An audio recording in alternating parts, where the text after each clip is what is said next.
बहुत अच्छा हो गया है। कल से बहुत ज़्यादा बारिश हो रही है। दुबई में यूजुअली इतनी बारिश होती नहीं है, बट नाउ बारिश बहुत ज़्यादा हो रही है। और कल से रोड्स में भी काफ़ी पानी आ गया है। कंटिन्यूस बारिश हो रही है। मौसम बहुत ज़्यादा अच्छा हो गया है। और अगर आप दुबई विज़िट करना चाह रहे हैं तो अभी परफेक्ट मौसम है दुबई में विज़िट करने के लिए। ये आप देख सकते हैं किस लेवल की बारिश हो रही है दुबई में। यहाँ पे यूजुअली कभी कभी तो साल में एक दफ़ा भी बारिश नहीं होती, लेकिन आज बहुत ही ज़्यादा बारिश हो रही है। कल रात से बारिश शुरू है और अभी भी हो रही है। मौसम बहुत औसम हुआ है यहाँ पे।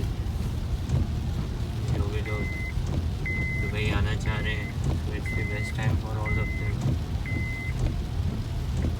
और देखें कितनी कंटिन्यूसली बारिश हो रही है।